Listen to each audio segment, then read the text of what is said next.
bentornate e bentornati su Broken Stories, dove parliamo di narrazioni dark e immaginifiche, ma non solo, perché adesso qui c'è anche Alberto. Buonasera, buongiorno.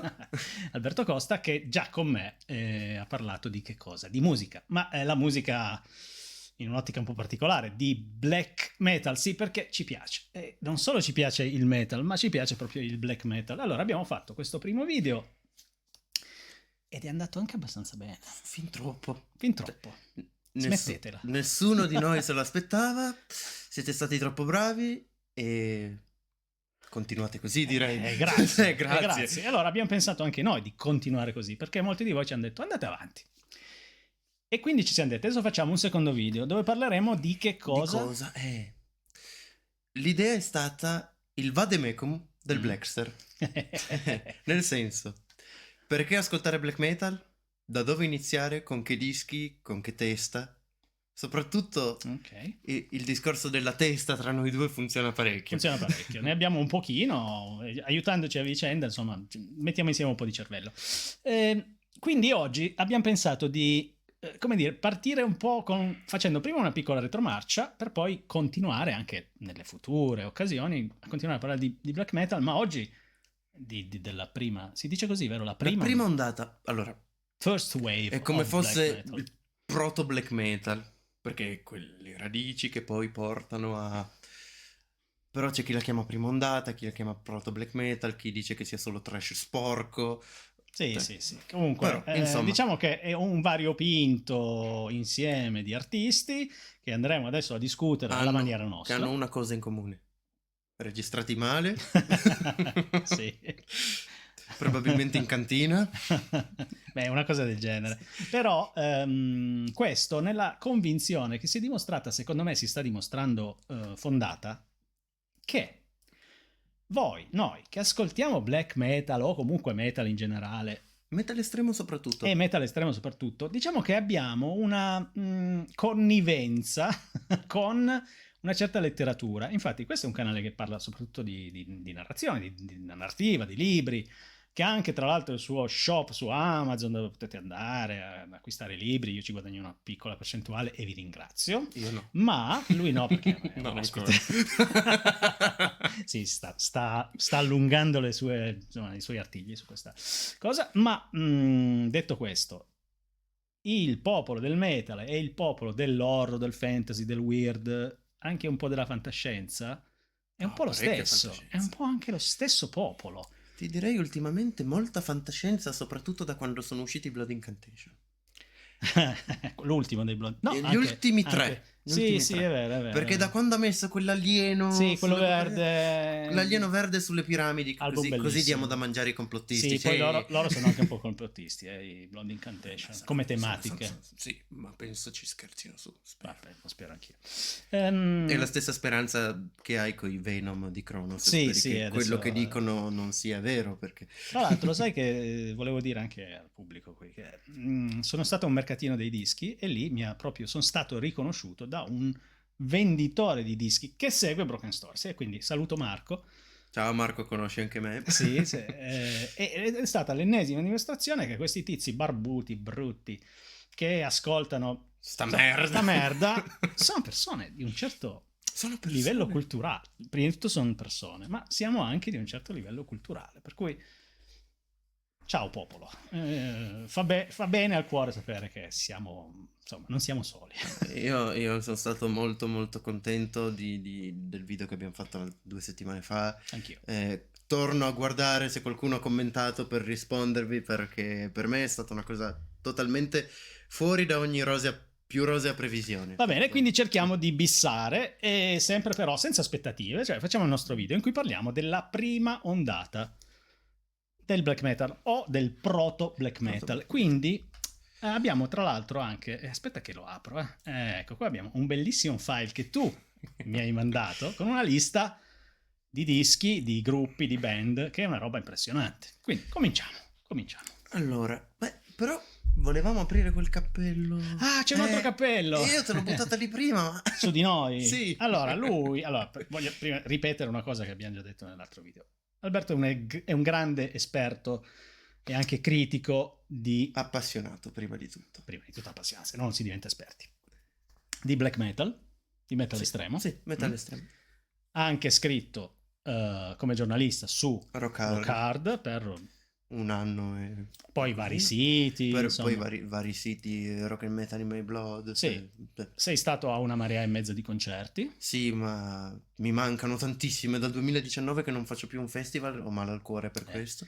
Io invece chi sono? Allora, dal punto di vista, non, se seguite Broken Story sapete che sto cercando di fare un po' il facilitatore culturale nell'ambito della narrativa dark e immaginifica, ma dal punto di vista musicale qualcuno ha osservato che effettivamente io sul black metal non posso dirmi esperto quanto lui, o comunque si può percepire che non l'ho vissuto tanto quanto lui, ok? Però la cosa qual è? Effettivamente mi piace molto. Lo sto seguendo e studiando e ci sto addentrando da un po' di tempo, non tantissimo, ma comunque con grande passione. Io non sono un esperto di black metal, sono uno che la musica l'ha sempre vissuta in maniera viscerale e in passato sono stato anche per 15 anni un batterista, prima molto giovane, poi insomma quasi prima dei 30 anni ho smesso per dedicarmi alla scrittura e di questo campo. Però ho studiato batteria per 5 anni in una scuola seria, saluto Furio Chirico.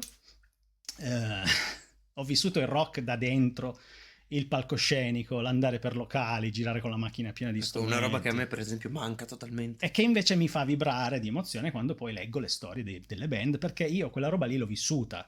Per esempio leggevo la storia dei Darkthrone, loro che fanno le prime prove quando erano proprio piccoli. Qui a casa mia sono venuti tanti musicisti, provavamo su in mansarda quando eravamo ragazzini proprio. Quindi quell'area lì, la musica per me è fondamentale. Tra l'altro qui a Givoletto potresti fare un nuovo Inner Circle Black Metal, non viene a beccarvi nessuno. E poi naturalmente c'è il black metal che mi piace perché, a parte che sono sempre stato un metallaro, anche se ho suonato soprattutto hard rock. Beh, avevi degli idoli, niente male. Sì, ma se io sono quelli che hai fatto sentire a me. Da ragazzino avevo i vinili degli Slayer, che poi ho venduto perché sono un piccio.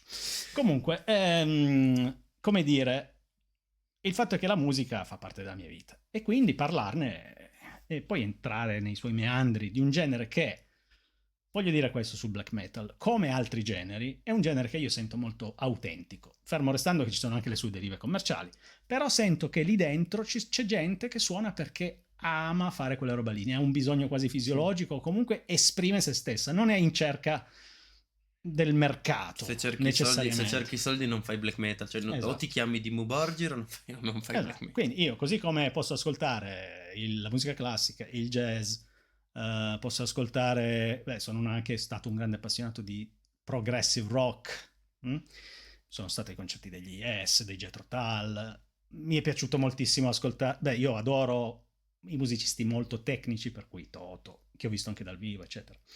Però nel black metal riconosco questa cosa, c'è molta verità, o comunque ricerca della verità, che è poi della genuinità più che della verità, perché la verità sfugge. E che poi si esprime anche in queste cose un po' buffe. Ecco, per esempio il Baphomet che abbiamo messo qui è anche il dizionario. Adesso è diventata mascotte di questa rubrica. Mascotte di questa rubrica, di questo che forse chiameremo, possiamo già dirlo? Prova. Stiamo pensando di chiamarlo Broken Metal, la rubrica di Broken Stories dedicata al metal. Perché pare che possa essere una cosa più duratura di un paio di video. Vediamo se non ci scanniamo prima o non. Scherzo. No, come mi hai detto ieri, prima di finire come Euronymous e Varg devono esserci almeno migliaia di euro in ballo, non prima. 1.000 euro per uccidersi mi sembra poco. Ho detto migliaia. Okay. Allora, quindi Baphomet sì, è la nostra mascotte, così come forse lo è stata, ma non è vero, dei Templari. E non siamo satanisti, però queste tematiche, diciamo, pittoresche ci divertono, a me divertono molto. Io sono un agnostico, intendiamoci, quindi non so tu. Cambiamo domanda. Allora, e poi va detto, e poi finiamo qui l'introduzione, che tra i due sicuramente lui è il più... Lui dice spesso piccio, cioè proprio addentro alla materia. Allora, picciu perché... Si parlava di genuinità e di tematiche di un certo genere. Flavio questa musica la vive con la testa, nel senso questi suonano anche bene, con la pancia, questi suonano bene, suonano bene, Oppure sono ispirati. sul palco fanno paura. Io per esempio mi gaso da morire con le storie che ci sono dietro. Esatto, tutta quella mitologia. E John Notveit e le sue credenze e le puttanate. Penso Jon. Le puttanate che hanno fatto quelli dell'Inner Circle norvegese. Non Ma sì, adesso a 30 anni magari sì, ma quando le ho scoperte a 19 e 20, per me non dico fossero degli eroi, ma sono quel tipo di persona che dici certo. Cioè, ha suonato. Ma poi lui è giovane, diciamo. Ha suonato in quel disco lì e nel frattempo faceva anche il fervente anticristiano. No, Sì. non parlo di Varg Vikernes perché mi sta sui coglioni, parliamo di Samot. Sì, allora, scusatemi, cerco un po' di orientare meglio. Sì, tu l'hai vissuta con passione da ragazzo. Da ragazzo. E quella roba lì ti resta. Mentre io da ragazzo ero un batterista che ascoltava gli Yes, che cercava di suonare Rosanna dei Toto, si studiava le partiture di batteria, oppure anche la samba, i ritmi, cioè studiavo la musica da un altro punto di vista. Come abbiamo detto già per altri discorsi, io ho avuto la fortuna di viverla un po' come l'hanno vissuta negli anni 90. Io avevo una persona che quando gli arrivavano i dischi in negozio mi chiamava: guarda, è arrivato Frost degli Enslaved. Io non conoscevo Frost degli Enslaved, lasciavo il libro sul banco dell'università, andavo in negozio ad ascoltarmi il vinile. Fantastico. E conoscendola così ti rimane dentro per forza, e capisci anche perché negli anni 90 i fan del black metal erano tutti presi e gasatissimi, perché diventa una cosa tua, diventa una parte. Anche sono gli anni più formativi. Non dico fondamentale della tua personalità. Oddio, se vuoi giocarci su, sì, io l'ho fatto per anni. Certo, tu hai espresso il tuo fanatismo adolescenziale in pieno anche attraverso questo tipo di... Come ti dicevo, c'ho un alter ego che usava il nome da battaglia black metal. Esatto. Quindi quando parliamo in privato io e lui, no? Lui è il talebano e io sono quello che cerca di riportarlo con i piedi per terra. Talebano nel senso che dopo il 1998 il black metal non è più lo stesso. Esatto. E io invece sono, come qualcuno ha detto, sono proprio forse un po' un turista in questo rock, a cui riconosco il valore proprio che ho trovato in passato in altre correnti del rock. Turista in senso bello, nel senso che lui ha questo modo di vedere distaccato, per cui le diatribe che ci possono essere tra me e un altro fan di questa risma, nel senso della mia, dove ti mandi a cagare per un disco piaciuto di più o di meno come l'ultimo dei Dissection, per lui non esistono. No, io me l'ascolto e se mi piace sono contento, tutto qua. Mentre io ti faccio tutto lo spiegone sul fatto che Rain Chaos era magari l'espressione di quanto John fosse dentro certe cose. John, sempre che potrebbe essere John, sì, ma ormai sono 10 anni che lo anche il pistino così. che dice, si dice dissection, non sì. dissection. Okay. Sì, li rompi coglioni. Passatemela. Però il senso è questo. Io ti posso dire, dentro Rain Chaos c'è un bellissimo sfondo, tra virgolette, spirituale, bellissimo, tra molte virgolette, anche perché con l'ordine dei 9 angoli e il Misanthropic Luciferian Order ne parleremo, non penso ci sia è solo questione di tempo. Però è un po' il suo testamento spirituale. E Flavio dice no, cioè sì, ma soprattutto è un bel disco. Sì, per me il fatto che sia un bel disco viene dopo a quello che c'è dietro. Per me che un musicista di grande talento si tolga la vita, insomma, invece è una fonte di così, un po' di dispiacere e di rancore nei suoi confronti. Però la storia del rock è costellata di questo. Però io dico, appunto, sapendo questa cosa qui, quanto lui era dentro, per lui non esisteva un'altra fine se non quella. Certo, io sostengo che questo non deriva soltanto dalla sua suggestione per certe tematiche, ma anche probabilmente da un disturbo. Però non è detto. Quindi va benissimo così, non c'è problema. Quindi le conversazioni fra di noi sono... Questo è praticamente la trascrizione di quello che ci scriviamo per messaggio. Esatto, la replica in video. Senza allora, le bestemmie, qui c'è solo lui il bestemmiatore, io mai. Allora, partiamo quindi e cerchiamo di... Noi proviamo a stare in tempistiche decenti, però se poi la tiriamo per le lunghe magari questo diventerà il primo di una serie sul proto, chi lo sa. Allora, che cosa ci vuoi raccontare? Da dove partiamo? Da dove partiamo? No, andiamo a Newcastle. Andiamo a Newcastle, ok. Perché i primi sono lì. Sì, Sono degli zozzoni. I primi sono lì, sono degli zozzoni e si dice che uno sia lo zio acquisito di Kate Middleton, quindi figurati. Fantastico. Stiamo Almeno parlando dei Venom. È uscita fuori questa diceria, lui non ha disdetto, la regina si è incazzata a quanto pare per questa roba qui. Ok. Ma non l'ha negato. rimane tutto nella diceria. Ma sì. Non ci sono. Stiamo parlando di tre Però, tizi. Tre tizi, Che Cronos, all'inizio erano 4. Mantas e Abaddon sono quelli che hanno fatto poi il botto. Nel senso che prima hanno fatto 3 dischi della Madonna, poi il botto l'hanno fatto come band. E la Madonna è totalmente fuori luogo. Sì.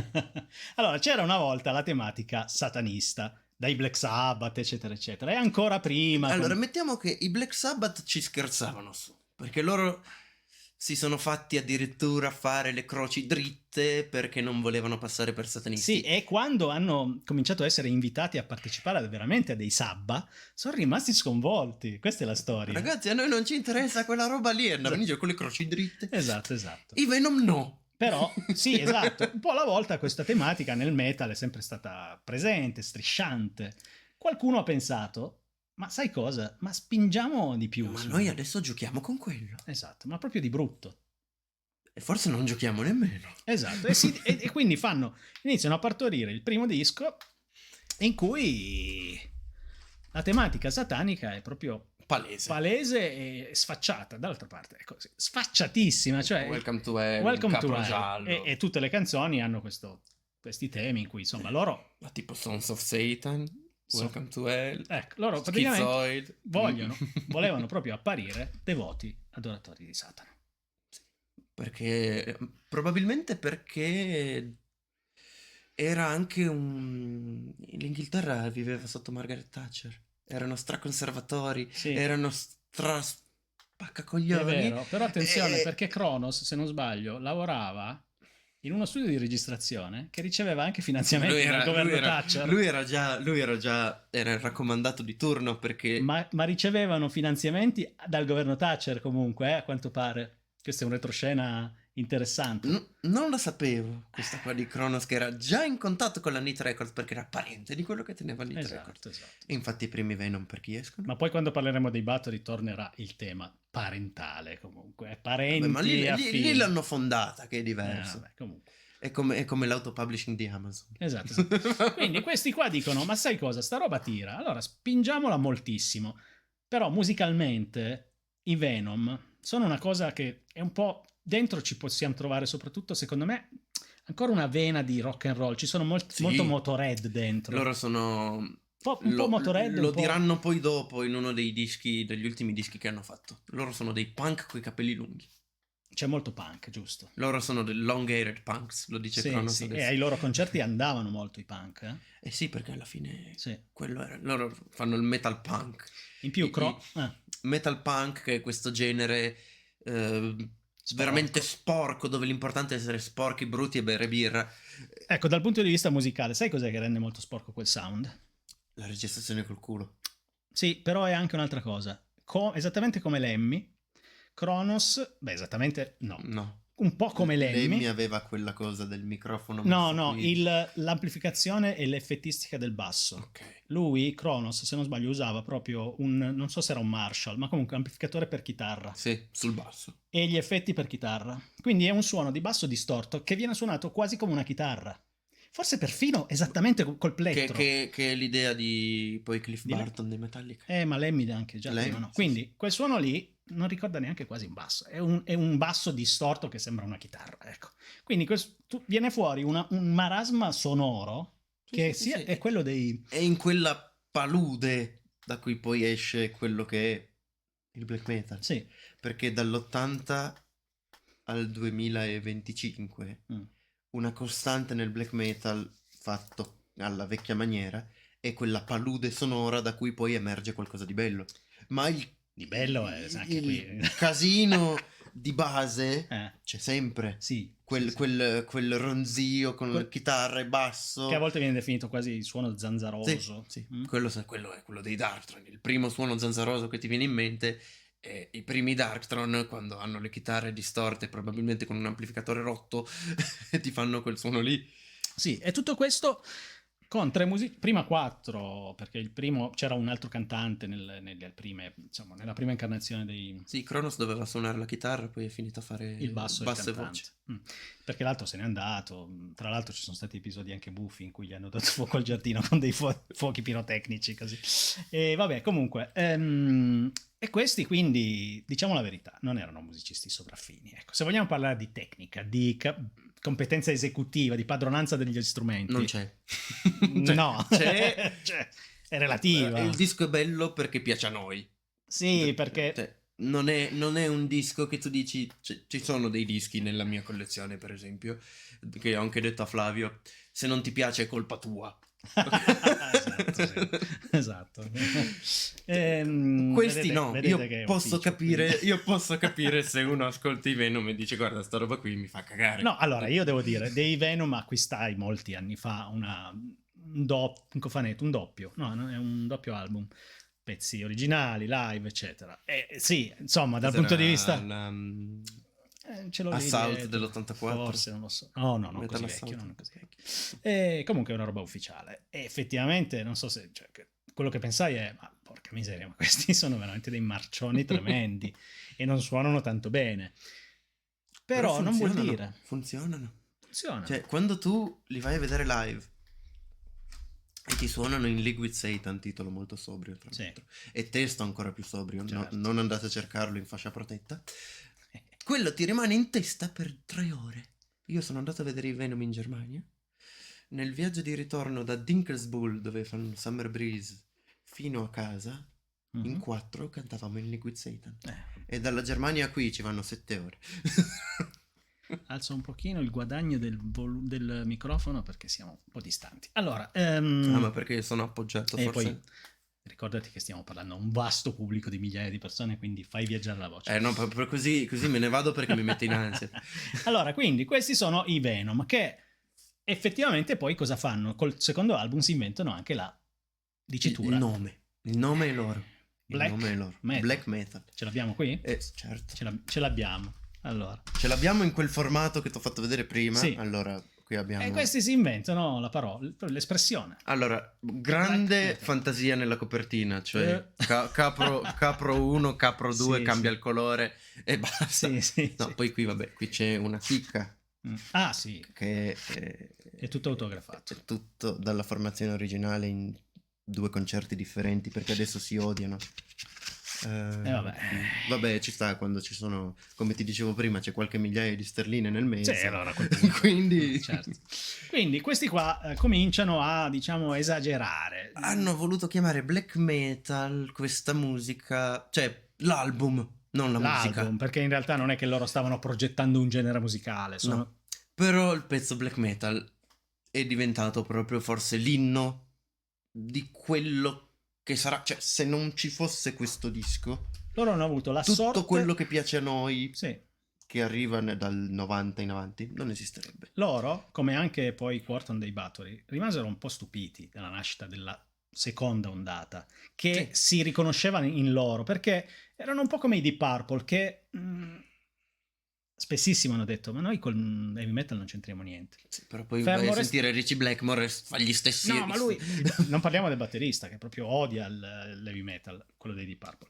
Perché a volte uno getta i semi senza neanche accorgersi. No, ma perché io penso ci sia alla base una modestia o falsa modestia. Perché ma a volte anche uno snobismo, ovvero snobismo, però. Però adesso, per dire, adesso Bruce Dickinson degli Iron Maiden canta più con i Deep Purple che con gli Iron Maiden. Un sacco di volte sono entrati in una un sacco di volte diventa ospite di Ian Gillan, di... Ricordiamoci che questi sono musicisti mainstream ormai, non sono di una nicchia. No, questi certo. sono milionari che viaggiano con l'aereo privato. Il giorno in cui Ian Gillan inviterà Kronos, voglio esserci anch'io. Non lo invita perché Ian Gillan stiamo parlando del batterista? Il cantante. Ah, scusa, come si chiama già il... Scusate, ex cantante, ho appena bestemmiato, ex cantante, Ian Gillan. Come si chiama già il batterista? Dovrei ricordarmelo. Ian Pace. Ian Pace, ho recuperato, sono salvo. Ian Pace ha più volte dichiarato che il suo stile è jazzistico. E infatti lui ha lo swing, una cosa che nel metal, e a maggior ragione poi nel black metal, non esiste proprio. Il black metal usa il blast beat, che è praticamente... Questo. Sì, è il martello pneumatico. È questo. Guarda, ho notato una cosa: se tu a volte potessi togliere il blast beat da alcuni pezzi, avresti una musica estremamente rilassante ed atmosferica. Nei dischi black moderni, sì. Sì. Beh, ascoltavo ieri Bluetooth Nord, Memoria Vetusta 2, che è tra l'altro uno dei miei dischi preferiti in assoluto. Blautas Nord sono francesi. Bluetooth Nord francesi. Sì. Andateli a cercare, bella roba. Loro nel 2009, quindi attenzione, ho svalicato il 2000. Attenzione. Anatema!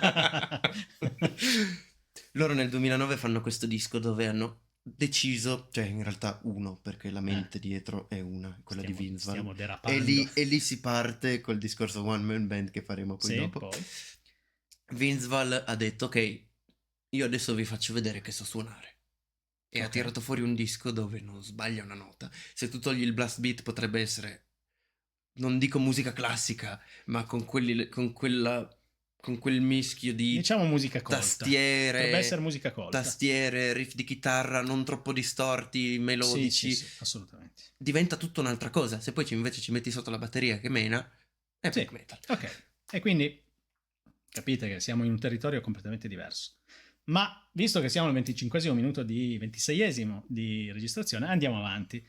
La vedo molto lunga. No, ma infatti non è detto che arriviamo a coprire tutto quello che vorremmo. Vediamo. Perché ci sarebbe poi da tirare in ballo Merciful Fate in questo caso. Dopo, perché... non uscire dal seminario. Un attimo, aspetta, okay. non uscire dalla pista. Allora, questo per cominciare. Questi tizi restano poi nel cuore di alcuni giovinetti. Sì. Giovinetti che frequentano le parrocchie e poi, giusto? Quelli che poi creeranno la seconda ondata. Ma prima ancora ci sono altri i grandi padri. padri. Senza andare troppo lontano dall'Inghilterra, se decidiamo di muoverci verso sud, verso sud, sì, troviamo in Svizzera ok quello che è lo zio di tutti. Lo zio Tom. Lo zietto Tom. Facciamolo vedere. Lo zio Tom che dall'82 cos'era? Aspetta. Ha gli Hammer. Hammer, quindi sobrissimo gruppo svizzero, anche lui, capro disegnato male. Tu mostralo, sì. Capro disegnato male, pipistrelli, pentacoli. Alziamo un pochino. Bello. Guarda, cioè abbiamo il vinile, poi vabbè. Però abbiamo un vinile per questo video. Hellhammer. Questi sarebbero stati poi i Celtic Frost. Sentite come l'ha detto bene, Celtic Frost. Non succede nulla di pazzesco, ma nell'84 cambiano nome da Hellhammer in Celtic Frost e questo di che anno è? 82? Questo dovrebbe essere dell'82. Però poi c'è anche Apocalyptic Wraiths dell'84. Giusto? Sì, anche se i pezzi sono circa gli stessi, perché poi questi addirittura finiranno sul primo dei Celtic Frost, a parte questo. Ok, sì. Allora, diciamo che la loro produzione come Hellhammer è piuttosto hanno ridotta. solo fatto dei demo e degli EP che sono diventati di culto poi dopo. Sì. Col successo sempre tra virgolette, che i Celtic Frost avranno con Morbid Tales e soprattutto Tomegatherion, anche le vecchie cose degli Hellhammer diventeranno esatto. oggetti di culto. Infatti, qua siamo di nuovo a Satanic Rites, cioè riti satanici. Il tema è sempre quello. E cambia il modo di suonarlo. Sì, questo devo dire che è molto più acido, secondo me. E strizza l'occhio già al Doom. Dici? Sì. Perché magari non qui, ma Morbid Tales. Il Doom Metal, lo voglio dire, che è un sottogenere particolarmente solenne, più lento, catacombale. Bisogna dirlo, perché ho notato una cosa nei video sul metal, anche di quelli bravi, che danno per scontato che tutti sappiano tutto.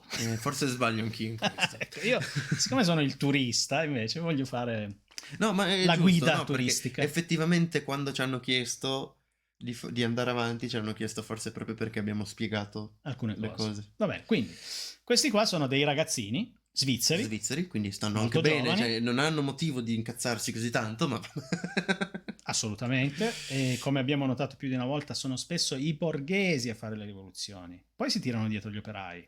Anche la rivoluzione francese è andata così, Sì, fino all'ultima volta che ho controllato, Sì, è sempre stato così. Quindi anche i grandi ribelli del rock sono spesso figli di papà, bisogna riconoscere. Basta guardare Joe Strummer.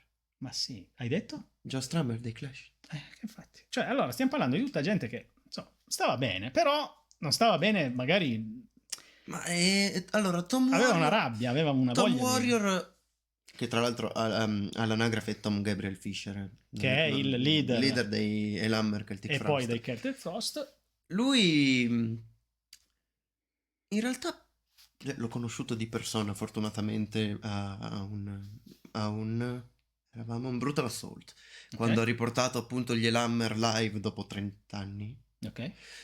Lui non è, cioè, sembra una persona buonissima che quando smette di suonare e fare gioca coi Lego.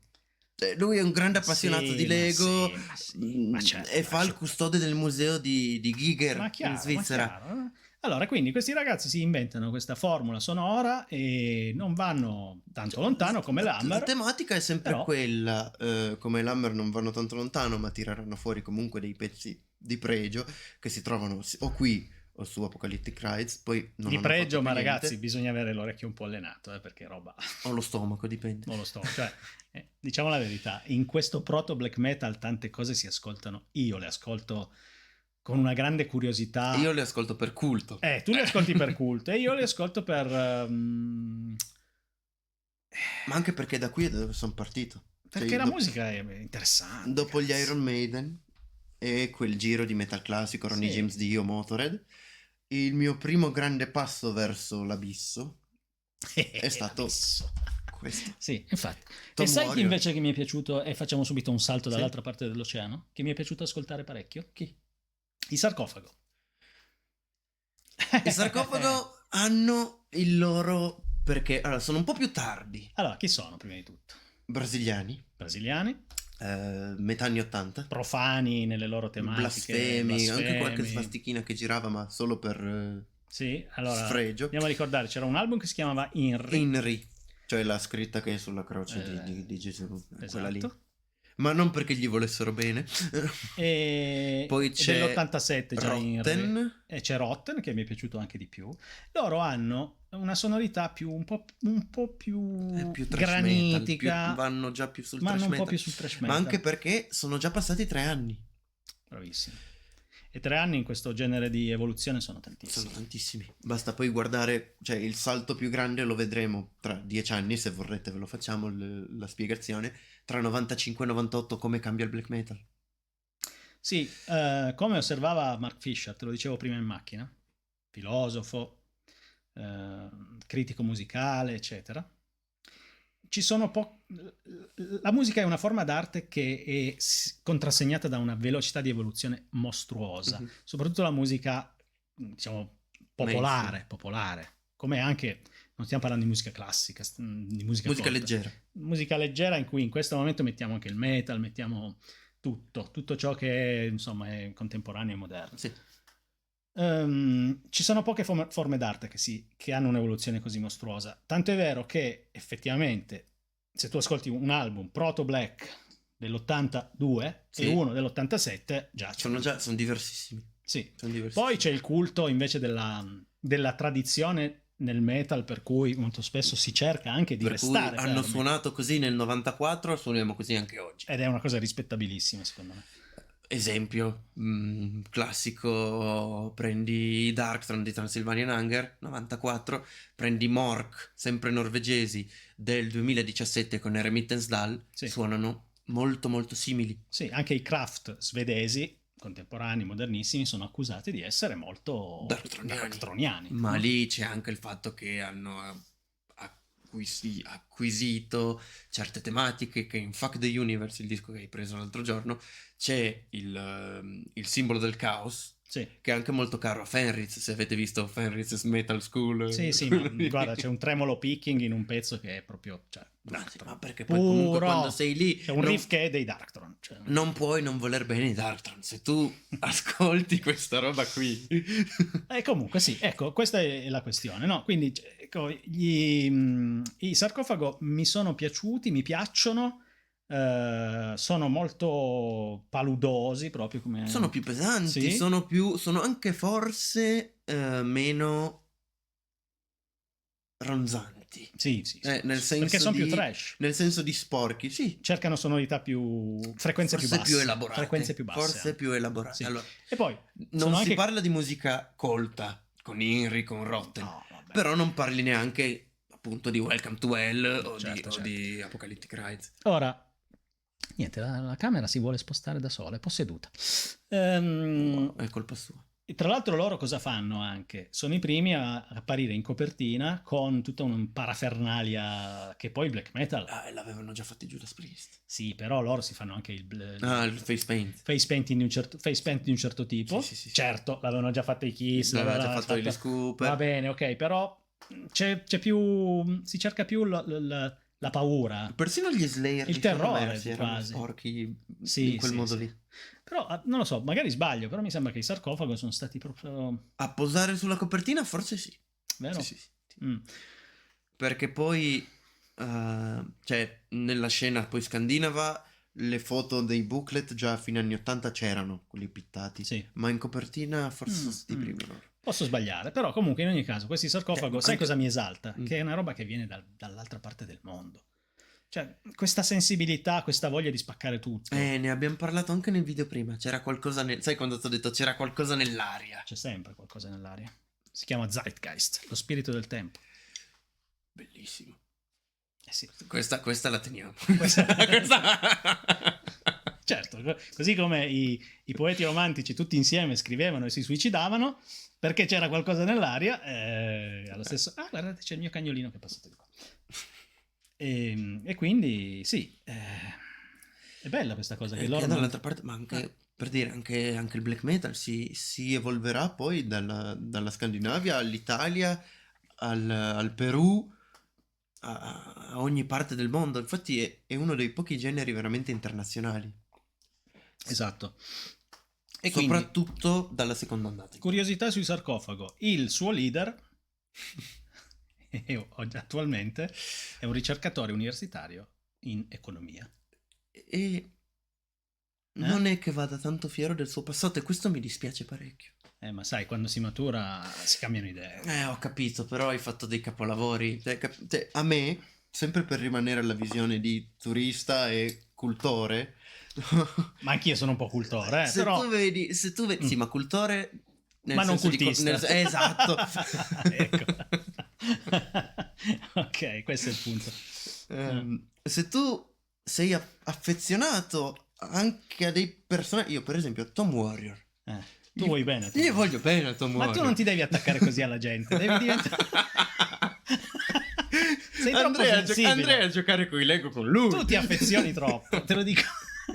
Devi diventarmi più black metal. Allora. Ma forse... Porca miseria state. Allora, vabbè. Allora, detto questo, ecco, quindi quest'altro è un'altra band che ha influenzato comunque. Sarcofago, certo.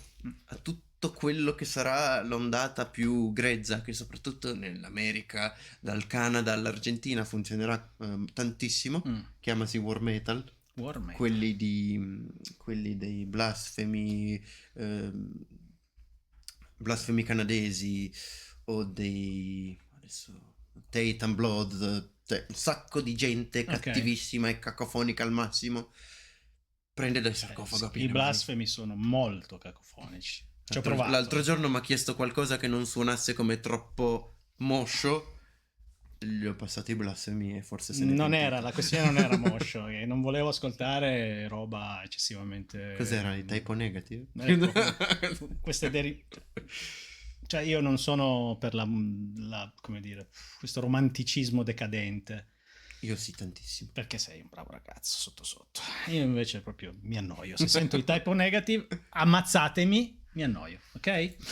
Denunciatemi, portatemi in tribunale. Mi annoio con i typo negative. Va bene? Non lo posso sentire. Sì, no, poi sto qua, bellone, alto 2 metri. No, proprio roba che... Quando vedo le ragazzine che vanno in Invisibilio, Le te ragazzine- compreso, le te ragazzine andavano compreso. in Invisibilio perché c'è quel servizio su Playgirl che È come- la domanda è come lo sai, ma non importa. Quindi, ho comunque... avuto frequentazioni con persone che avevano quella foto in camera. Sì, anch'io avevo frequentato una ragazza che diceva guarda quanto è bello, però in realtà io mi stavo annoiando. Allora, Fortuna che c'era la cornetta del telefono davanti.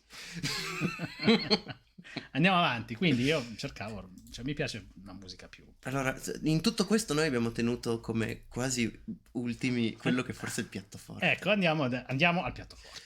Allora, Perché allora sui Celtic Frost in realtà io potrei parlare troppo perché sono di parte, ma soprattutto adesso è il momento loro. È il momento di quella che io non chiamo neanche musica, chiamo un'istigazione a delinquere. No, Perché su, è che- quando tu... il quando- liscio quindi, Raul Casadei. Quando tu Quando lo senti- sento io voglio delinquere. Quando tu senti i primi 3 Bathory a 17-18 anni, entri in un mondo dove dici questo marcio, questo brutto, questo grezzo, voglio che mi dia da mangiare per i prossimi 40 anni. Esatto, cioè nel senso, in che senso? Lo volevi come genitore? Come colonna sonora. Ah, cioè voglio che sia la mia Sì, colonna sì. sonora. E poi non nego di aver detto devo trovare 4 Pichu e suonare così. Ah. Poi sono risultato un totale incapace con qualsiasi strumento in mano che non sia la mia gola. Quello... In mano così. Esatto, così. Allora, stiamo parlando dei Bathory. Stiamo parlando di Bathory. I Bathory. E qui ci sarà uno stuolo di persone che dall'altra parte di questa webcam che ogni tanto lampeggia perché sta dando, non lo so, vuole tirare le cuoia. Ci sarà un fermento di adorazione Bathory. estatica. C'è già qui. C'è già qui. Perché effettivamente è così, quando vivi quella musica lì, a quell'età lì, cioè non è musica, è identità. No, è esatto. È identità. Esatto. Un po' come le squadre di calcio. Sì, no? sì. Tifotore, ascolto Bathory. Sei finito. Quindi io con lui non ci discuto neanche, lo riconosco, è vero. Io invece l'ho scoperto molto dopo, ma cacchio, beh, cioè, qua stiamo parlando di roba... Lui è forse uno dei veri geni musicali di questo giro. Mentre gli altri sono artisti, Quarton è un genio. Però sempre, e qui voglio portare la ventata mia di ottica un po' così, un po' esterna, ma appassionata. È strano dire di questo giovincello alto 2 metri e mezzo, svedese che fosse un genio musicale, perché lui esordisce in una compilation Scandinavian Metal Attack della Typhoon Records, se non sbaglio. Questo non te lo so dire. Typhoon era comunque Tifone, era dove lavorava il padre o era il proprietario. Il padre... Comunque il padre è grande appassionato Il di padre appassionatissimo di musica sarà poi il Metal. fondatore della Black Mark, che Ok. è quella sotto cui farà uscire i dischi del Comunque, figlio e tanta altra bella roba. inserisce anche suo figlio nella compilation, ok?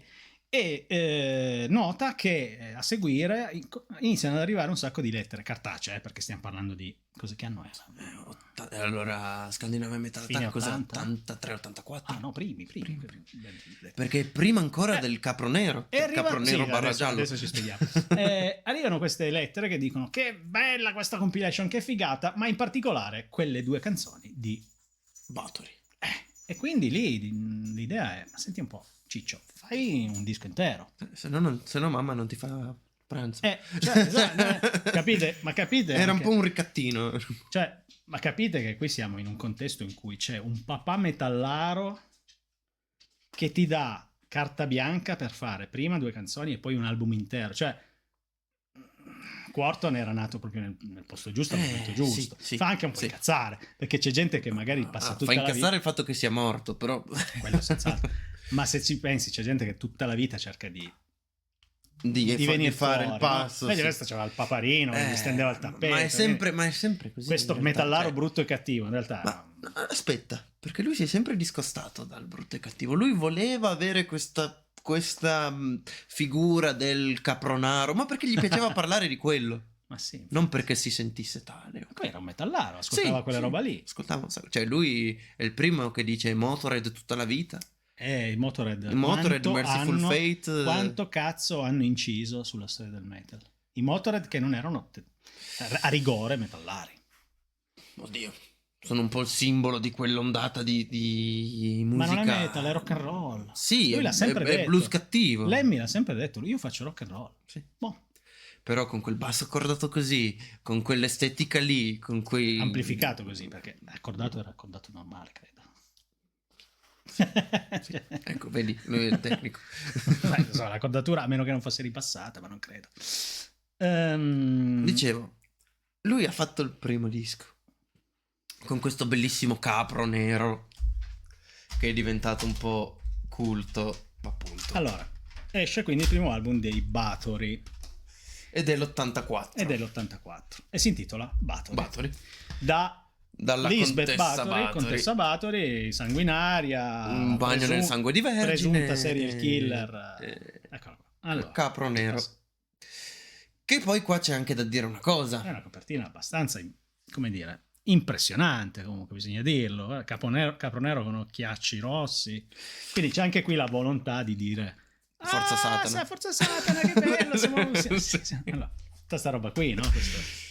Ma perché era un po', secondo me, appunto, lo spirito di quel tempo lì. Oltraggiosi, bisognava essere oltraggiosi. Io gli anni 80 purtroppo non li ho vissuti, ma se da ogni parte del mondo usciva gente inneggiante al demonio è perché qualcuno gli rompeva i coglioni con l'altra parte. Ma perché? Secondo me. Ma perché, lo abbiamo già detto anche nell'altro video, i cattivi sono sempre i personaggi più interessanti delle storie. Sì. E il cattivo per eccellenza, sì. E un giorno dedicheremo, secondo me, un video qui su Broken Stories proprio al diavolo, a lui. E lui è il capro È il capo espiatorio. Cioè tutto ciò che c'è di brutto nel mondo, qualcuno a un certo punto ha detto è colpa sua. Okay, quindi perfetto. È un lavatore di coscienze. È un emblema di tutto ciò che ti va storto nella vita e di tutto ciò che è orribile nel mondo. Quindi e noi lo teniamo questo genere che vuole essere così cupo, così sulfureo ne ha fatto la sua bandiera, certamente. E quindi poi ai ragazzini piace, il ribelle per eccellenza è lui, no? Quindi ai ragazzini che compravano i dischi piaceva, è normale. E poi il bello è che Quorthon poi piano piano negli anni si è evoluto, no? E questa evoluzione tra l'altro ce l'abbiamo documentata in un libro pazzesco. Faglielo vedere in un libro che io faglielo vedere e invidiatelo. Allora, questo qui è forse il libro più bello mai scritto. Attenzione al microfono, attenzione. Ecco. Su quel che riguarda il metal di un certo tipo. Allora, questa è una raccolta della zine cartacea Slayer Magazine. Zine sta per fanzine. Cioè uscita dall'82, perché il primo numero qua in svedese, che non ho mai letto perché ancora non sono mostrare l'interno, è dell'82. È tutto così: interviste, pubblicità, disegnini, locandine di concerti, e la riproduzione fedelissima anastatica, credo si dica, della fanzine scritte da questo Metallion, Jon Christiansen. Sì, non era nato come Metallion. No. Battezzato Metallion perché anche suo padre era un metallaro. No. Che è stato È stato un po' il portavoce di una scena. Lui in Svezia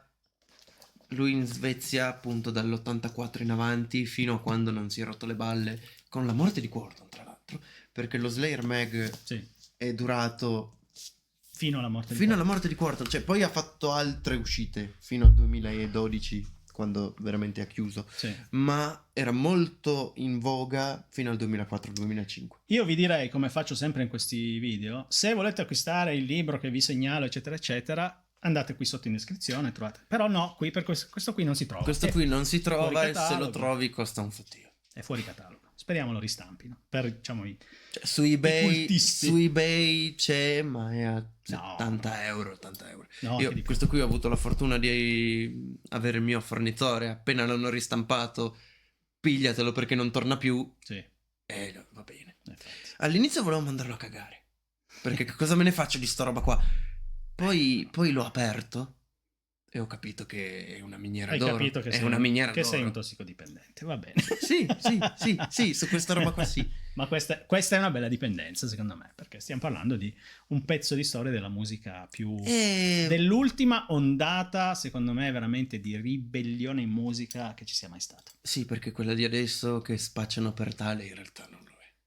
vabbè, queste sì, no, intendevo dire il No, black metal cioè, in toto. Poi se tu vai a vedere, anche oggi no, c'è se gente... tu vai a vedere quella che è vista adesso come il ribelle e il cattivo e c'è il trapperino delle balle in centro a Milano con la catena d'oro, allora lì sì che ti serve un Varg Vikernes. Lui lo lascerei dove sta. No, sai cosa ho visto con orrore ultimamente? Non è un trapper, I video credo. delle Nuclear Blast. No, ho visto... E poi chiudiamo la polemica, perché noi siamo true e quindi odiamo tutti gli altri. Io di più, però. Ecco, tu di più. Ho visto questa pubblicità che fa... Come si chiama quello lì? Questo cantante italiano, quello lì che con i tatuaggi in faccia, come si chiama? Ce ne sono troppi. Quello che è andato a Sanremo, vedete, io neanche mi ricordo come si chiama. Comunque, questo fa il ribelle. Okay. E poi cosa fa? La pubblicità di McDonald's. Ma te ne devi andare a cagare, Cioè, lo praticamente ribelle. Il ribelle di McDonald's. E vendi il culo alla più grande multinazionale. Ma come si chiama? Vabbè, tanto voi lo sapete, dai, quello lì che fa... È andato a Sanremo, dicono che si veste in maniera un po'... Io non ho guardato. Questi sono i non ribelli conosco. mainstream che abbiamo in Italia. Vi dico un piccolo... Visto che si parlava di McDonald's, quando hanno provato ad aprire McDonald's a Bergen, i nostri amici cioè in Norvegia, a inizio anni 90, i nostri amici del Black Metal Inner Circle, Euronymous, Varg, Ishan e compagnia, pare siano andati una volta finita l'inaugurazione a prendere a fucilate le vetrate del McDonald's perché non si fa perché non lo volevano a casa loro. Non Adesso si fa. questa è una cosa, è No, una di quelle, no, è una di quelle cose dette a metà tra la leggenda no, e questa è la una roba verità. un po' da picciu, vabbè, Ma perché loro lo erano, cioè certo. in ogni caso musicalmente puoi adorarli, Vabbè, ma erano dei picciu, cioè. dei quasi Dei delinquenti, un po' dei punk, dei delinquenti. punk del black. Però questo è essere anticonformista, ok, ribelle. quindi Cioè, torniamo non qua, è che ti vendi al McDonald's, sì, gli buchi i vetri. Non si fa. Non si fa, cazzo. Allora, torniamo a Ogni Quorton, tanto esce che fuori il prima tira fuori questa ondata di musica che poi influenza Bathory è il black metal. il motore che fa partire tutto il resto. Sì, e poi però si inventa anche il Viking metal. Perché a partire dal terzo album si stanca di parlare di Satana, forse. Sì, no, più che altro si rompe le palle della gente che gli chiede se è satanista, come tutti i metallari di questo mondo. Che poi aveva questo faccino angelico quando era giovane, ma è un bravo ragazzo. Comunque, lui stesso durante i fotoset dei primi 3 dischi è vestito in pelle, con croci rovesciate, ossa, fiamme, sputava fuoco bevendo Jack Daniels. Sì, vabbè. Dopo decide che basta. Ma non perché ha avuto chissà che rivelazione spirituale, perché ha avuto un'idea. Ma io parlo di casa mia. Esatto, è un po' come Raul Casadei quando parla della Romagna. Io parlo di casa mia. C'è Quorton nella sua tomba che non si sta dimenando, ha solo alzato un dito. Allora, praticamente, sì, no, in realtà parla scopre e vuole valorizzare la cultura della svedese. La cultura della Svezia. La cultura, una parte della cultura pagana. Pagana, della storia dei vichinghi. E partiamo da Under the Sign of Black Mark, che è la via di mezzo tra i primi 2 e quello che verrà dopo. Ma bevo solo io o ti porto una birra? Io l'ho finita. Te ne porto un'altra? No, dopo. Vabbè. Allora, lui farà Under the Sign of Black Mark, che è l'ultimo veramente marcio, dove però incominciano i segnali di questa svolta. Sì. Perché lo suona meglio, perché le canzoni sono un po' più lunghe, sono un po' più... Perché rallenta? Sì, sono un po' più anche... solenni. Pensate. Non è riff, bestemmia, riff... Anche prima pensava il buon Quorton, però... Questo... E questo. È Under the Sign of Black Mark, versione giapponese. Colpo di culo. È anche cantato in giapponese. No, tra l'altro con 2 caproni dietro. Non uno. Perché uno non basta. Okay. Forse richiamare il fatto che la storia di Bathory incomincia esattamente con 2 caproni. Perché quello che c'è sul primo disco, quello che abbiamo visto prima, sarebbe l'originale. Ma nell'84 ne girava un altro. nella versione in vinile del primo Bathory ed era giallo. Il caprone non era nero ma era giallo. Capro giallo è diventato universalmente riconosciuto come capro giallo perché lo stampatore o aveva finito il toner o aveva finito la ragione, oppure non aveva capito un cazzo e l'ha fatto giallo. Sì. E quindi Quorthon, pochissime copie sono diventate un oggetto da collezionismo. E Quorthon, quando andando avanti nella sua carriera ha visto che la gente spendeva cifre folli credendo che capro giallo fosse il vero originale, ha dovuto dirlo, ragazzi, non buttate via i soldi, volevo farlo nero, è uscito giallo per sbaglio, adesso una copia di capro giallo comunque è sempre Bathory ma diventa capro giallo. Yellow Goat ti costa sui 2.300 euro. Esatto, quindi un oggetto di se vi capita che, non so, andate a casa della nonna e in un baule c'è in fondo il disco non buttatelo via, ma perché vale, tenetevelo, però deve essere originale e poi chiedete alla nonna che cazzo ci fai con il capro giallo dei Bathory. Esatto. Allora poi quindi si inventa questa musica che ha un cresce in solennità, cresce in voglia di raccontare qualcosa. Sì, attenzione, qui c'è anche un pochino, forse si dice di Manowar. Ecco, l'hai detto. Io sono contrario a questa cosa perché non sono un grande stimatore dei Manowar, quindi secondo me Quorthon è pulito. Ma no, ma anche i Manowar allora, i Manowar, tolto tutto il folklore delle loro mutande di pelliccia, hanno prodotto degli album. I Manowar fino a Kings of Metal hanno suonato dei gran dischi, poi dopo sono diventati delle macchiette. Sono diventate la cover band dei Manowar. No, più che la cover band vendono più perché sono dei cazzoni di quanto... Lo so, ma io non posso mancare di rispettare comunque. No, vabbè, Joey Di Maio e Eric Adams sono comunque dei gran musicisti. Sì, ma poi anche quello che hanno dato. Poi, dopodiché ormai però dal 96 in giù non hanno più fatto quasi niente. Sì, ma quella solennità c'è nei Manowar e secondo me Quorthon li aveva sentiti. Sì, ovvio, ma certo, cioè, anche perché comunque i Manowar suonano dall'81, quindi Quorthon che ascoltava metal da sempre, anche perché suo padre li aveva potuti sicuramente digerire. E mentre coi Venom ha sempre negato, noi coi Venom non c'entriamo un cazzo, no, niente, zero, dei Manowar non ha mai detto niente. Sì, non so se valga appunto la regola del silenzio assenso.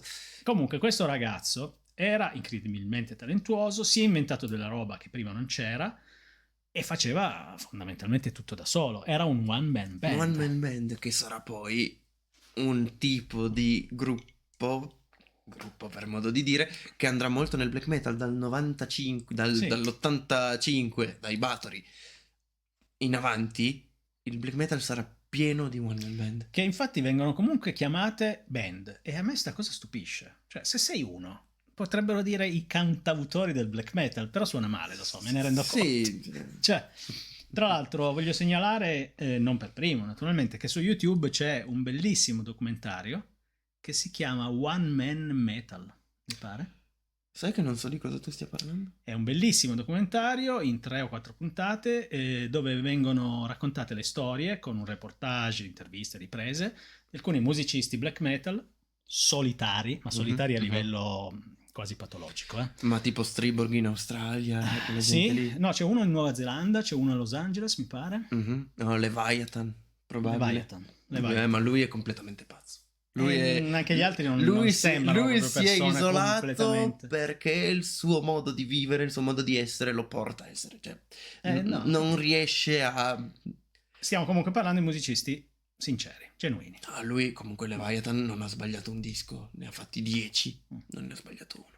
Da The 10th Level of Suicide in avanti. Cercatevelo se avete voglia, sono in inglese, ma vabbè, insomma, dai, quasi un po' di inglese lo mastichiamo, un minimo. Allora, poi quindi Bathory diventano... Lui è un altro che diventa un padre fondatore proprio malgrado, perché non è che poi dopo si vantasse o dicesse sì, mi riconosco nel black metal. Lui a volte, soprattutto dopo il casino delle chiese bruciate, degli omicidi, lui cerca in tutti i modi di prendere le distanze, ma chiunque facesse parte dell'Inner Circle, ammesso che esistesse l'Inner Circle, perché ci sono anche i negazionisti dell'Inner Circle. Sì. Sono i no Inner Circle, amici di altri no. Esatto. tutti loro, chi è che vi ha ispirato? Quorthon, i dischi di Quorthon, la musica che faceva Quorthon, i testi di Quorthon. E Quorthon dice: no, io con quella roba lì non c'entro un cazzo. Ma senti, non mi ricordo, tu sì, ti ricordi da dove arriva il nome Quorthon? Esattamente da dove arriva il mio Pseudonimo? Prendi un libro come quello, Ok, quello è il dizionario infernale di De Plancy. lo apri. Che, un momento, non è un grimorio, quello è un trattato illuminista su tutte le superstizioni che vengono messe alla berlina da De Plancy, che era un illuminista e quindi uno De o Plancy, non mi ricordo, ma comunque De Plancy, sì. De Plancy. Comunque, prendi un libro come quello dove, per quanto sia illuminista e vuole prendere anche un po' in giro tutta quella roba lì, vuole screditarle. Ti cita tutti i demoni del mondo certo. cristiano, ebraico, musulmano. Ah, quindi Quorthon è un demone, giusto? Quorthon cosa fa? Prende la lista, no, c'è già, no, sì, io sarò lo trova Quorthon. lì, Okay. lo trova lì. Okay. Poi, piccola esperienza personale, fai la stessa cosa, ne trovi uno, sì, però gli cambio 2 lettere, via, fatto. Certo, però personalizzi. Quindi, benissimo. È un demone. Lui in realtà rimane un po' anche invischiato nel suo successo, perché tenta anche altre strade come solista, fa altri dischi. Quando da solista fa 2 dischi grunge, uccisi dalla critica. Sì, la critica dice: questa è merda. Ma in realtà non lo è. Solo che tu ti aspetti Quorthon. Tu ti aspetti Quorthon, ma questa sia il responso, perché tutti volevano che Quorthon fosse i Bathory. Basta. Sì. Anche con i Bathory, lui a metà anni 90 aveva ascoltato i Pantera, cazzo facciamo groove metal. Esce fuori Requiem, gli esce fuori una merda, si può dire. Il basso è bellissimo. Il basso di Requiem è una meraviglia. Guarda, è un cingolo che ti arriva addosso. Posso bestemmiare in chiesa? Per me, voglio dire una cosa su Quorthon. Io più lo ascolto e più penso che lui sia stato geniale, ma non credo che fosse lui un genio. Penso che abbia trovato un filone, o due più filoni, abbia trovato al momento giusto, nel posto giusto, il modo di fare musica giusto per quel momento. Ma lui non era un Mozart che qualsiasi cosa scrivesse era impeccabile. Ma no, ma è bello anche per quello. Certo, questo va rispettato. Cioè, no, io non credo nella mitizzazione, se non in casi proprio molto rari. Per tipo Quorthon. In alcuni casi, per altri, per qualcuno è Quorthon.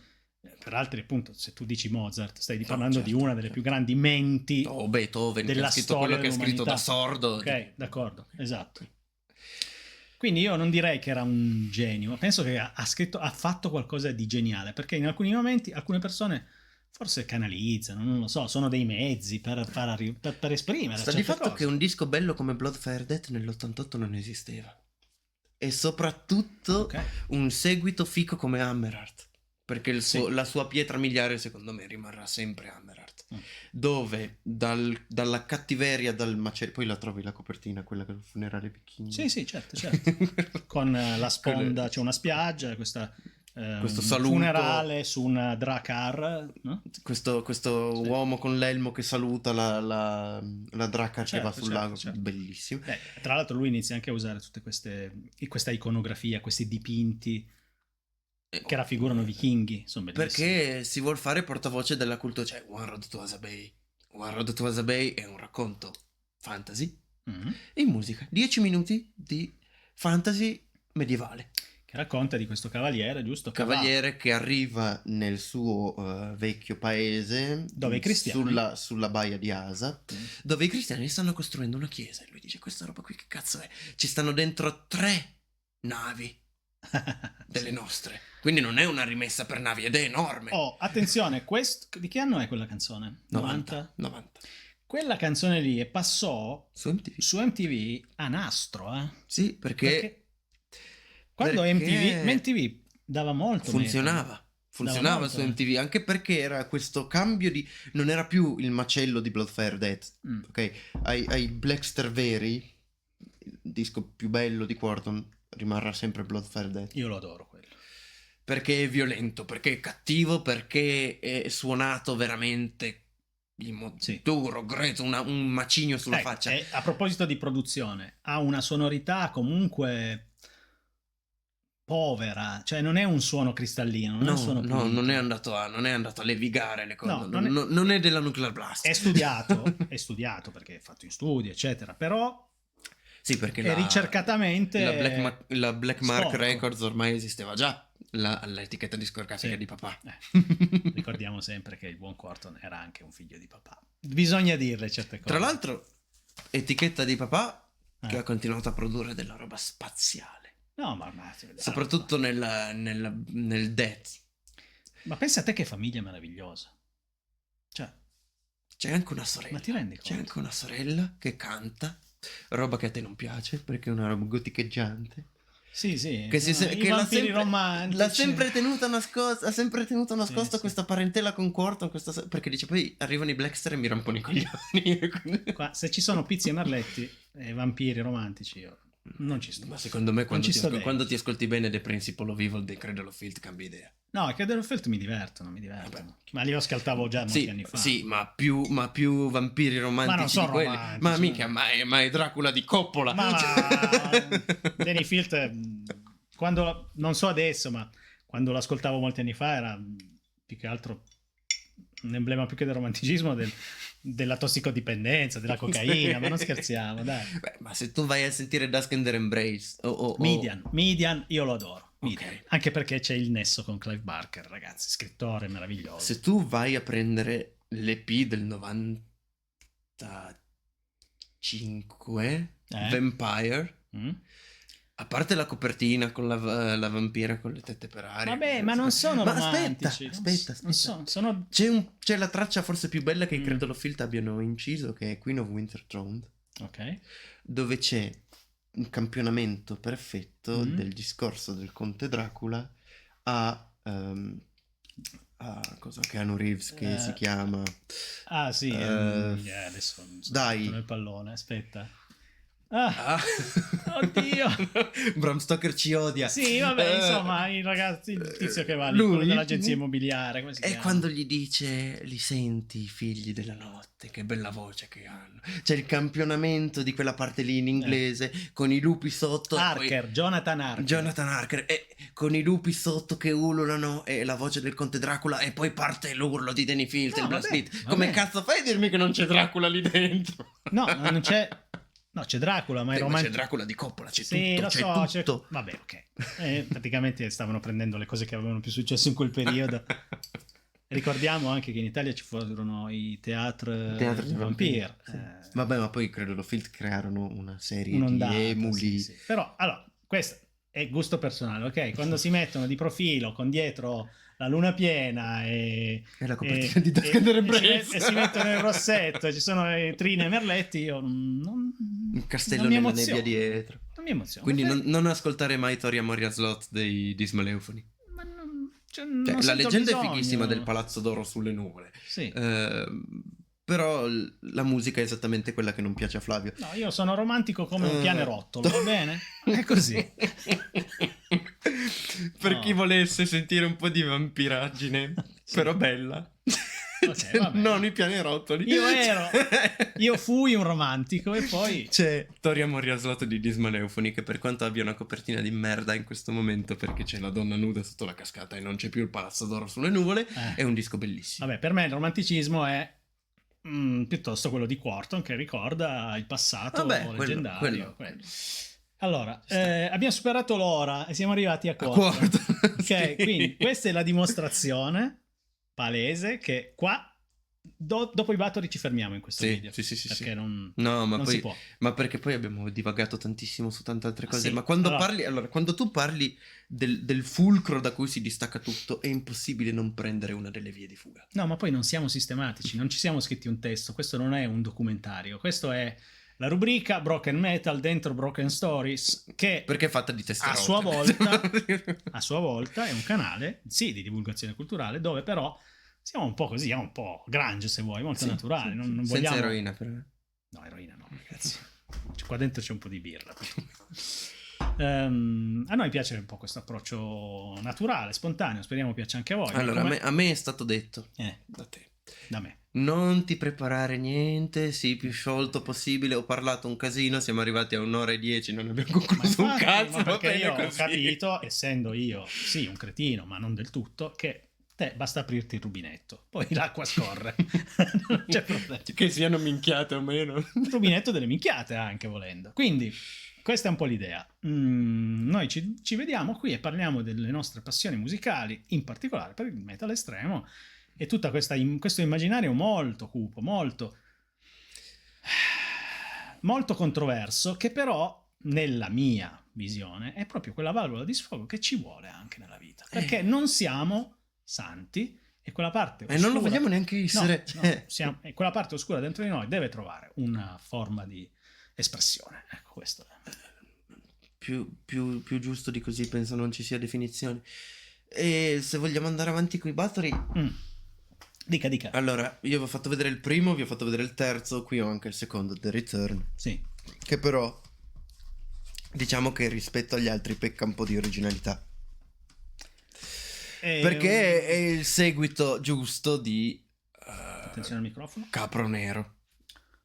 Ok, c'è un Sì, riflesso questo, bestiale. sì, togliamo. Allora, questo è il secondo album dei Bathory ed è una bella sfuriata anche questo, È una gran bella sfuriata. È il giusto proseguo del primo. Allora, in quanto professionista della parola scritta, sono ghostwriter soprattutto, io guardo questa copertina e ho la pelle d'oca. Ok. Perché sono il cagacazzo di turno. Ma perché fa schifo o perché? Perché è The Return e poi ci sono tipo 5 o 6 punti di sospensione. Non so, magari nello svedese se ne mettono così tanto e va bene, però io vi dico, mettetene 3, bastano. Perché? Ma perché ce ne sono 6?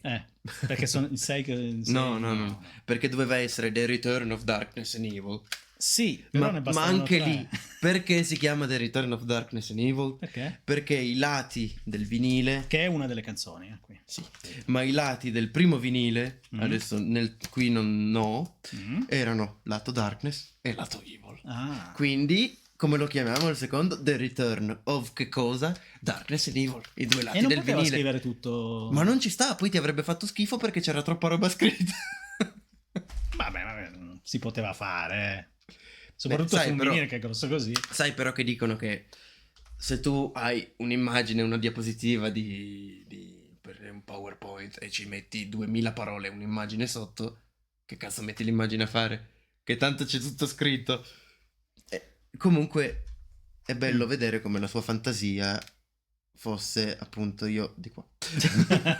È un casino con... Io vi scrivo The Return of che cosa lo capite voi quando comprate il vinile e lo girate. Esatto. I lati Darkness and Evil spariscono quando lui matura. No, tra l'altro sai un'altra cosa che ho notato molto curiosa della sua carriera, che nel periodo in cui in un certo senso si prende una pausa, esce un'antologia di omaggi da parte di tutta la gente della seconda ondata. Quelli che lui stesso diceva no, non c'entrano niente con me, che però gli fanno 2 dischi. Scoprirti in vita, non postumo, già omaggiato da una pletora di musicisti fuori di testa. Fai conto che i Darkthrone di oggi vivono ancora, cioè in realtà non di oggi, già dal 96, dopo Panzerfaust, vivono di quartonismo. Suoniamo quello che sono. Il quartonismo, signore e signori. Che non è un disturbo, potrebbe alimentare. Quando mangi troppi Bathory. Esatto, ti inquartonisci un po'. Okay. No, per dire, dopo Panzerfaust, uno dei capolavori dei Darkthrone, loro vanno avanti nella loro carriera omaggiando, cioè distaccandosi dal suono black metal, tra virgolette, canonico, e rifacendosi invece ai 3 che abbiamo nominato: Venom, Celtic Frost e Bathory. Soprattutto Bathory, perché poi cosa succede? Che Quorthon nel 2004, mentre rilasciava Nordland, che avrebbe potuto essere 1 e 2? Sì, ma avrebbero dovuto essere 4, quindi il quartetto di dischi più bello di inizio anni 2000. Più scandinavo in un certo senso. E lui muore prima di lasciare uscire il 3. Per un attacco cardiaco. Si dice che, vabbè, poi sì, era anche alto 2,10, quindi sai che hanno tutti dei gran problemi di cuore quando sono così alti. Allora io vivrò per sempre. E poi beveva un casino. Allora io vivrò per sempre. Anch'io. Anch'io. Beveva tanto. Beveva un casino. Sì. Pare che fosse anche quello tanto il problema. Lui muore quando Nordland 3 doveva essere pubblicato. Infatti il padre non lo pubblicò mai, ma la leggenda dice che i nastri ci sono. Quando tra 50 anni arriverà l'Indiana Jones del metal e troverà i nastri di Quorthon, a quel punto ci sarà una... Io rivivrò. Di sicuro. Sì. Allora, questo ragazzo comunque era straordinario. Ha fatto delle cose... E poi sai cosa mi è piaciuto molto? A parte indagando l'umiltà, l'umiltà. Lui a era parte veramente dalla parte dei fan. A parte, sì. Dopo i suoi esperimenti grunge sfondati da tutti, malissimo, che schifo, così. Lui ha detto, dai, facciamo questo disco dove suono come i Pantera. Facciamo questo disco dove suono come mi pare. Perché lui amava suonare. E poi ascoltava una cosa che gli piaceva, la voleva fare. E poi dopo pensa, ma cazzo, la gente però quando gli suonavo le robe dei vichinghi era felicissima, io gli rifaccio quella roba lì. Sì. E ha pubblicato nel 96 Blood on Ice, che è anche perché era il suo lavoro. Sì, però tanti dicono come un vendersi di Quorthon, ma non è è andare incontro. Non penso che fosse milionario, no. Cioè, è un mito, ma... No, poi lui nell'intervista che tra l'altro c'è su Metallion lo dice, io non spendevo niente. Facevo lo steward ai concerti, non volevo suonare live perché mi rompeva i coglioni. Sì, non ha mai fatto live. Mai. Anche questa è una... È mezza leggenda, perché c'è chi dice che all'inizio suonasse nel quartiere. Sì, vabbè, ma non è un concerto vero e proprio, è un'esibizione però giovanile. Concerti veri e propri mai fatti. E questo è anche una impronta che lui ha dato al black metal, dove spesso c'è questo vezzo di... Non suoniamo. Non... Cioè, ti faccio qualche esempio. Burden non ho mai suonato. No. Blood of Nord non hanno mai suonato. Dal vivo. Blood of Nord non hanno mai suonato. Darkthrone c'è in giro una canzone suonata da loro. Non fanno live. Ma non fanno Potrebbero fare sfaceli, ma non li fanno. Nocturno Culto si è prestato ai Satyricon per Nemesis Divina nel 2016, quando hanno suonato tutto Nemesis Divina al Summer Breeze. Io c'ero e piangevo. Nocturno Culto suona nei Nocturno Culto, chitarrista dei Darkthrone, era lì e ha suonato dal vivo. Sì. Ma pare che lui si prestasse... canta anche. si prestasse abbastanza negli anni 90 sì. a dare una mano a chi ne avesse bisogno. Però non sono esibizionisti. Come Darkthrone mai fatto. Nel black metal c'è l'esibizionismo nella teatralità. Poi prendi c'è Watain. Sì, Watain fanno dei concerti che sono il Gran Guignol, perfetto, bellissimo. Come i Gorgoroth a Varsavia. Sì, esatto. Però e poi c'è l'altra corrente di quelli che si chiudono nella loro stanza e non vogliono assolutamente uscire. Ma perché probabilmente c'è davvero in qualcuno quella misantropia, sì, no? Sono gli hikikomori del black metal. Non mi interessa avere il casino di un concerto.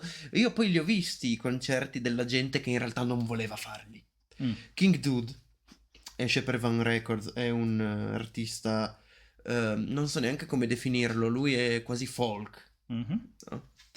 E doveva suonare, anzi ha suonato al Blue Rose Saloon di Bresso con i Ruins of Beverast, gruppo spaziale black metal scurissimo, uno dei miei preferiti dell'ondata post 2000. Ok. Ruins of Beverast suonano tutti felici, vengono a salutare. Alexander von Meilenwald mi firma il disco, gli avrei fatto firmare anche le chiappe, ma c'era troppa gente. Ok. Andiamo alla ciccia della storia. King Dude no. Lui canta 3 pezzi, vede che c'è poca gente, che la gente non apprezza, non ingrana, non fa casino, non si gasa abbastanza, o non piange o non è depresso, non lo so. C'è qualcosa che gli fa girare il cazzo, lancia l'asta del microfono, si chiude al cesso e non esce più per un'ora. Vedete, è questa roba qui. A Milano, Sì, allora, questa è attitudine, è sincerità, è anche attitudine, è genuinità. Perché tu puoi, genuinità. In questa cosa qui tu puoi vederci 2 cose. Voler fare scandalo. Questo qui è venuto a suonare, poi se n'è andato, ha fatto casino. Sì, ma quello l'ha fatto più il signor Carpathian Forest quando... Sì, ma lì rischi anche di non essere poi pagato, quindi no. fai scandalo, ma poi... Non ti pagano. Quindi. Ci rimetti, ma probabilmente King Dude veramente non stava bene. Cioè, pare che il motivo fosse Ragazzi, quello. sono persone anche molto particolari. Per Cioè, fare questa musica bisogna essere anche un po' particolari. Lui però non suona black metal, Lui No, aveva ok. quel tipo di folk un Sì. po' scuro. No, ma, non è che i particolari sono tutti nel black metal, intendiamoci. Però Pure Bob Dylan ha un cioè, caratteraccio. un altro modo è stato per esempio appunto quello di Natterfrost, quando ha suonato al Colony a Brescia senza mutande. È andato in giro in mezzo al pubblico senza mutande. Ok, ok. Anche questo non si fa, No, non si no, fa. no. In quell'occasione, tra l'altro, bisogna ringraziare i Primordial che hanno voluto salvare una situazione Sfuggita di mano. no, diciamo molto molto imbarazzante da parte di promoter italiani. Freccia, per favore. Freccia ci sta dicendo voglio uscire. Fatemi fare un giro. Ma noi adesso questo video lo chiudiamo e continueremo a parlare delle origini, io credo, in un altro video. Dobbiamo andare avanti con le origini. E qua c'è 1 ora e 19. L'altro video durava così. Sì, infatti, qui siamo abbastanza in chiudo il discorso. Era successo un casino nel 2017, mi pare, 18, con un festival all'aperto organizzato da dei promoter italiani che però non avevano in realtà i fondi per fare questa serata.